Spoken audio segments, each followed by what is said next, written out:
What's up everybody, and welcome to the channel. In today's video, we're going to go over 5 things you should not be doing in your manual transmission car. Basically, these things are just not ideal to do. They can wear out the components of your vehicle more and just not the best driving habits. So, with that said, first thing on the list is when you're on a hill, stop rocking your car back and forth. I know when I was a teenager driving my manual, it felt cool to be rocking on a hill back and forth at a stoplight or something, because in my opinion, people thought I was cool because I had a stick shift. Nobody cares you drive a manual. Most people don't even know what a manual is. So rocking back and forth, you're coming up to a light, you're going to be here a minute, and you just keep rolling back, going forward, letting yourself roll back again. You're just honestly annoying yourself by having to hold the clutch in and out. Doing this a million times over and over again. You're slipping your clutch constantly. There's just no reason. When you're at a stop, put your foot on the brake, put it in neutral, and sit here and wait for the light to turn. When it does, go ahead and accelerate like normal.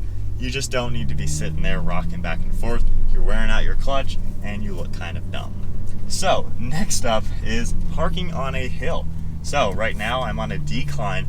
The best way to park a manual transmission is to not park it on the transmission. So what do I mean by that? Well, right now my foot is on the brake. I'm gonna go ahead and pull the e-brake first. I am in neutral, taking my foot off the brake. We're not gonna move. Shut the engine off. Now put my foot in the clutch and put it into gear. Now if you're facing downhill, go ahead and put it into reverse. If you're facing uphill, put it in first gear. But always make sure you do your e-brake first, shut it off, take your foot off the brake and everything, and then go into gear.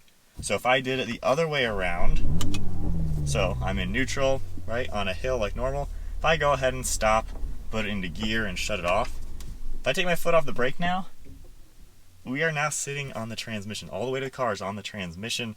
Even if I do the e-brake, we're still on the transmission. So when I go to start it up again, as soon as I put my foot on the clutch, I felt the car jerk a little bit because it's disengaging the transmission, which was parked on. So don't park your car on the transmission. Make sure you do it in neutral, everything off, pull your brake first, and then do it that way. That is the best way to safely park where you're not going to put too much stress on that transmission. Keep in mind you don't want to park your manual car in neutral with the e-brake off, because you could totally risk having your car roll away, and if something happens where you don't have at least it in gear and with the parking brake on, you could risk having your car get hit and roll away into someone or something. So just make sure you have that e-brake on and leave it in gear.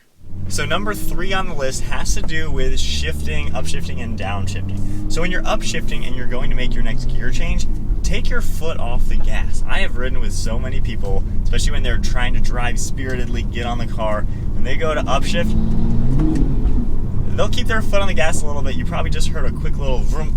You know, I don't know why people do it. People learn bad habits, practice bad habits, and become bad drivers. But if you're upshifting, accelerating, before you put your foot on the clutch, take your foot off the gas and then do your gear change. It is just so annoying. People who you'll hear them rev it up every shift. So don't do that. One step at a time. Do it quickly, but one step at a time. That way you're driving better.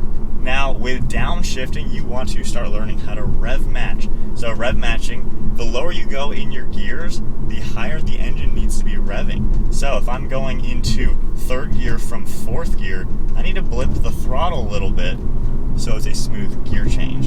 So once again, from 4th to 3rd, give it a little bit of throttle with your right foot to make that gear change. Now this car does have a rev matching system. I have it off right now, and a lot of cars you can turn that off and learn to rev match yourself.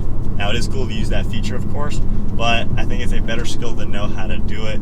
Just coming up to a slow thing, revving it a little bit into 3rd, same thing into 2nd. Rev matching, basically what you're doing is you're just matching your engine speed to what your transmission speed needs to be to have a seamless gear change. That is the best way to do it. And it's really, really easy. All you have to do when you put your foot in the clutch, just give it a little bit of throttle and basically rev the engine to where you think it should be in the next gear. The more you drive your car, the better you're going to understand what gear should be at what rev for different speeds. You're not going to get it the first time. It might take a minute, but it is a really good thing to learn. So right now I'm in 4th gear, going 40 at 2,000 RPM. Probably need to be closer to 3,000 to go into 3rd.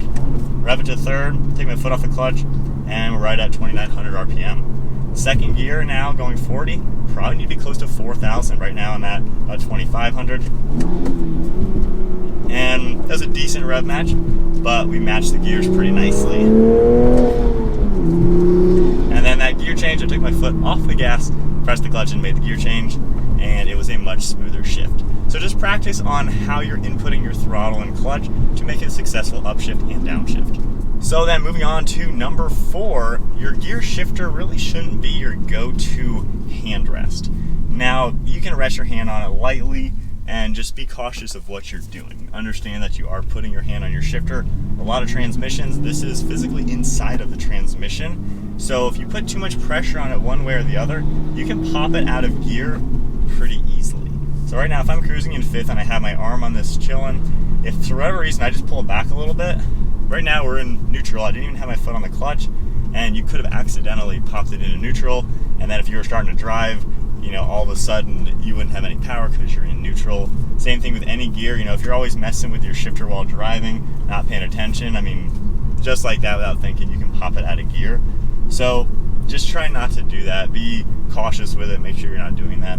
Again, light stuff, not the worst thing in the world, but just be aware if your hand's around the shifter to not pop it out of gear. You don't want to put any stress on the synchros while it shouldn't have stress on it. When the clutch is in, that is the safest time to make a gear change. Do not put extra stress on any of the transmission components. So just try not to do that. And then number 5 is that clutch pedal. Once again, it's not a footrest. Don't get in the habit of resting your foot on or bouncing your foot on it or something while driving. Use your dead pedal or just the empty space in your pedal box, because if your foot is on the clutch pedal and you're giving it a little bit too much pressure, you're basically kind of wearing out your clutch. You could accidentally be slipping the clutch, which is going to wear it out, and you could also be wearing out the throwout bearing by slightly pressing it to where it's slowly expanding.